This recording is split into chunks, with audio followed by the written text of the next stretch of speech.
this is breaking news. Oh my God. Okay, may breaking news tayo mga palangga. Attorney Vic, may banta sa kanyang buhay. Okay? Ayan na. Kakalungkot naman ito. Attorney Vic, may banta sa kanyang buhay. Si Butod Ngayong na yan. araw, may nagpanggap na di umano'y Grab driver couple na nag-inquire for legal services sa law firm ni Attorney Vic Rodriguez. Oh. Mga kababayan, bago natin ituloy itong issue natin sa South China Sea, importante ito, pakishare nyo to. So ngayong araw, ayon sa ating source, ay yun nga, may nagpanggap na Grab driver na couple na nag-inquire for legal service sa law firm ni Attorney Vic Rodriguez.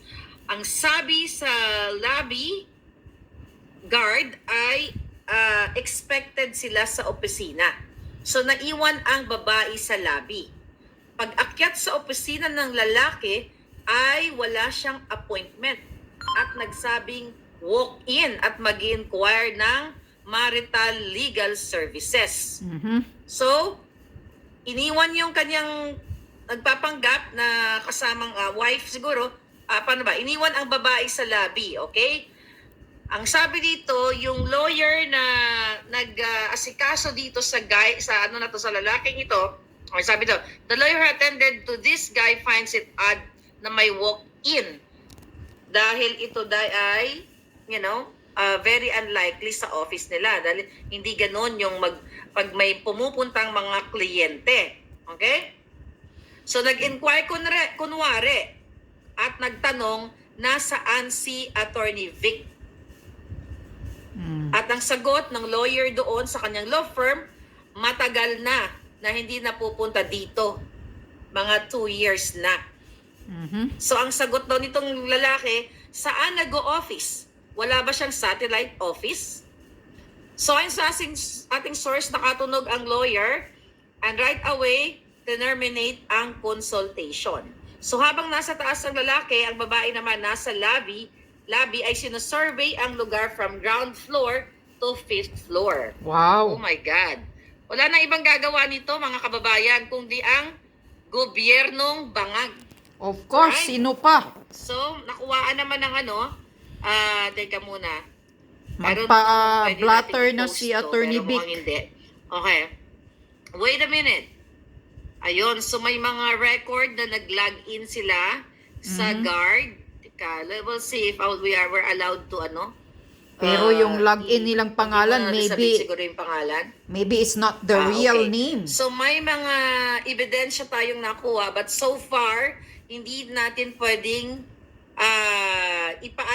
ipakita muna sa inyo. Let's wait for the advice. Okay?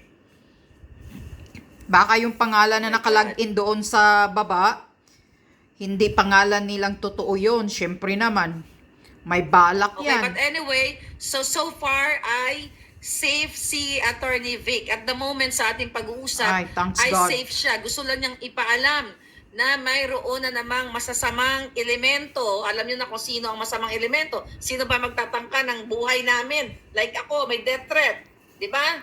Now, Attorney Vic Rodriguez. Wala na pong ibang magtatangka sa buhay namin kundi ang bangag na gobyernong ito. Correct. Bangag na Marcos Jr. Okay.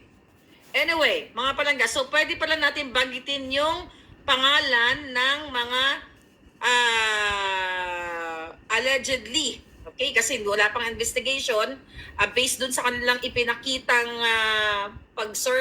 pagpanggap na kunyari may appointment sila sa opisina o sa law firm ni Attorney Vic, wala naman pala. But anyway, ito ang kanyang pangalan.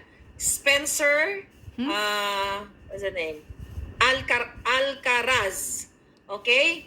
So, ang nakalagin na nagpanggap na may appointment kay Attorney Vic ay Spencer Alcaraz at yung babae ay Spencer Veronica Alcaraz.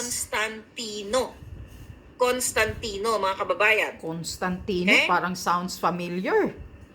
Constantino. So anyway, at the moment po ay pinaiimbestigahan na at I believe na i-report na ito. So gusto ko lang malaman ninyo, breaking news ay may nagpapanggap na may pagbabanta sa buhay ni Attorney Vic.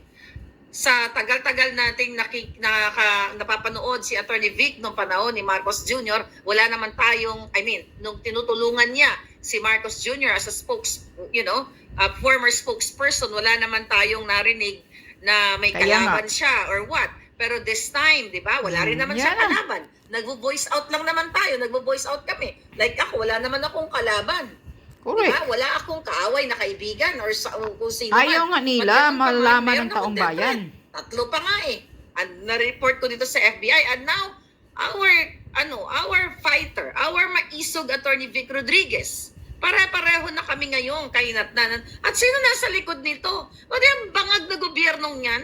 Exactly. Walang iba niyan kundi si Lisa at si Marcos Jr. Yes. ang may punot dulo ng kahayupan na yan, mga kababayan.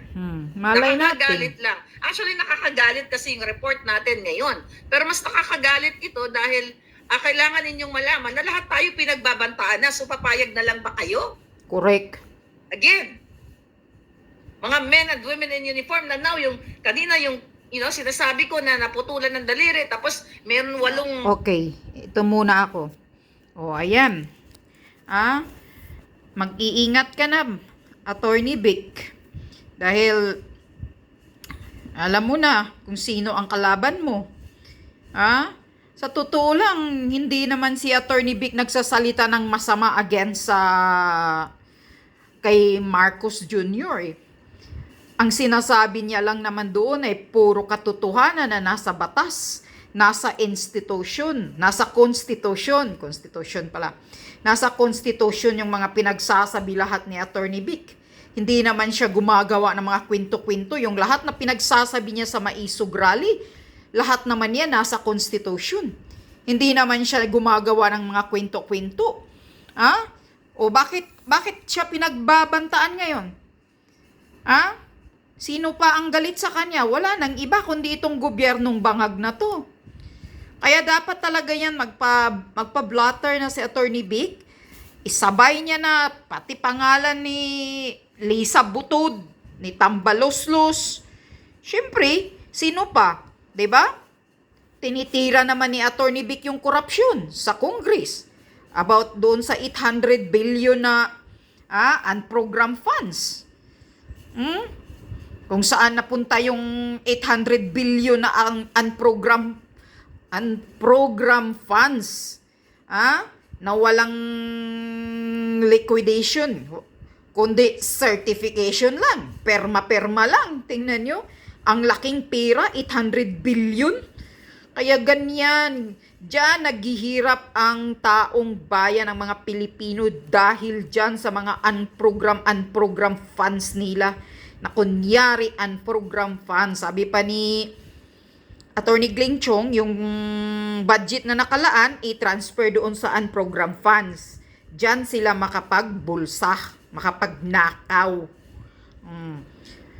Naririnig naman natin lahat ang mga pinagsasabi ni Attorney Vic sa Maisog Rally. Puro naman nasa Constitution, puro naman nasa katotohanan, nasa tama naman lahat. Wala naman siyang gawa-gawa na kwento sa pinagsasabi niya sa rally. Bakit siya pagbabantaan? O ano to? Diyan mo makikita na talagang guilty ang gobyernong ito. Talagang guilty. Bakit? Takot ba kayo na malaman ng buong Pilipino ang katotohanan kung anong klaseng gobyerno kayo? Ngayon, lalo na ngayon, mabubulgar ang pagkamahilig ninyo manggurgur. Kapag ang tao ay nagsasalita ng katotohanan, masakit talaga ang katotohanan pag natatamaan ka. 'Di ba, Kuting? Ginagamit mo si Attorney Vic ng ilang taon. Tagapagsagot sa iyo ng mga bumabati ko sa iyo. Tapos ngayon, ganyan, gusto nyong ipagurgor si Attorney Vic, ang kapal naman ng bukha ninyo. Ilang taon, wala namang nagbabanta kay Simula ngayon na sumasama na si Attorney Vic sa Maisog Rally ngayon, nagsimula na ang banta. Lahat na lang pagbabantaan ninyo. Si Attorney Glenn Chong. Bakit hindi nyo kakasuhan? Kung sa isip ninyo, na mali ang mga pinagsasabi nila doon sa Maisog Rally, bakit hindi nyo kakasuhan? Ipairal nyo ang hustisya, ang batas. Huwag na ipagurgur ninyo. Ha? Bakit ipagurgur nyo si Atty. Vic? Diyan nyo makikita na talagang itong gobyernong ito manggurgu-gurgur. Kilir. Kung ganon. Nang lahat na lang magsasalita, karapatan naming magsalita. It's our freedom of speech. Demokrasya ang Pilipinas. Tapos, ipapagurgur ninyo ang lahat ng magsasalita ng katotohanan? Kasi guilty kayo na mga magnanakaw kayo. Itong gobyernong ito ang the most corrupt, pinakakawatan. Binabalahura ang Pilipinas, binababoy. Yan.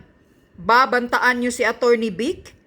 Kapal ng mukha nyo. Kung ako si Atty. Vic, ipapablatter niya na. Sabay niya na ang buong angkan ni Marcos Jr. at kay Aranita at Romaldis. Grabe Wala ngang sinasabi si Atty. Vic na na yung mga masasama. Ang lahat ng mga sinasabi niya na sa Maisog Rally, puro nasa konstitusyon, kung ganito ang sa batas, dapat ganito, sundin. Nasa totoo lang naman ang lahat ng pinagsasabi ni Atty. Vic. Tapos ngayon, babantaan na, buti na lang pala wala siya doon sa, sa law office niya dyan. Hindi siya nadatna ng demonyong killer na yan. Siguradong killer na yan. Kung andoon pa si Atty. Vic, baka binaril na. Ganon yun. At sigurado, yung pangalan na yan, na nakalagin na Spencer at Constantino, sino yung bruhang burikat na babaeng pokpok na pangalan na kasama niya, na Constantina, hindi mga totoo nilang pangalan yan. Sigurado yan. May nag-utos yan. Sana mahuli yung, mga gagong demonyong killer na hired hired ng isang demonyo. Sana mahuli yan. Tapos, mailuwan niya, maisukan niya kung sinong nag-utos sa kanya. Galing-galing. Congratulations, gobyernong killer. Tama ka, Maharlika. Na ang gobyernong ito, mafia, sindikato, magnanakaw, smuggler, kidnapper, ano pa? Yan, ang mga pinagsasabi ni Maharlika. Tama si Maharlika, killer na ngayon kasi lahat kayo binabantaan Lahat kayo ipapatay, lahat na nagsasalita tayo ipapatay Binabantaan si Attorney Harry Roque din, marami na ding mga issue. Parang tinatakot si Dr. Badoy. Sabi ni Dr. Lorin Badoy, minsan daw may nakikita siyang may sumusunod-sunod sa kanya, parang tinatakot-takot siya. Pero sabi niya, hindi siya natatakot. Basta nasa katotohanan, tama naman. Ba't ka matatakot? Ang natatakot ang gobyerno. Kaya killer agad, mag-hire ng killer. Ang gobyerno ang natatakot na magsasalita ang taong bayan, na magpalabas ng totoo. Ayaw nila na malaman ang katotohanan ng buong Pilipino. Kaya mag-ingat po kayo, Atty. Vic. Mag-ingat kayong lahat dyan sa Pilipinas. Wala na po kayong, hindi na safety dyan sa Pilipinas. Nakakatakot.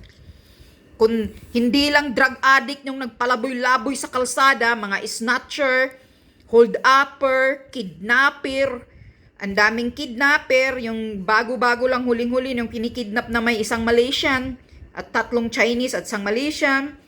Yan. Philippines now under Marcos administration is very scary. There's a lot of demons. People around, walking around, trying to hunt. Kung sino ang mabiktimize nila. May mga mag-iingat po kayo, mga turista. Mga turista from other country, all tourist people who wanted to come to Philippines, please be careful. Because Philippines now are a lot of demons walking around, try to hunt. They will kidnap you. They will hold up you. They will, what is that sa mo ha? Extortion. Yun. Oh, they will kill you. There's many drug addict walking around on the streets. So be careful, all tourist people from other country.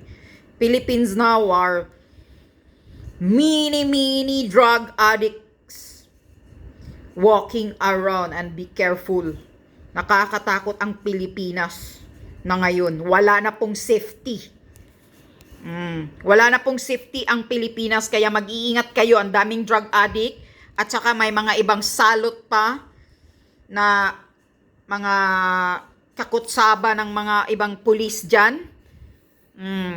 Kikidnapin ka, kidnap for ransom. Yan. Kaya mag-iingat po kayo sa Pilipinas. Kasi kahit sino, kahit mga kabataan, kidnap, rape, it's a full of demons now ang Pilipinas. That's all.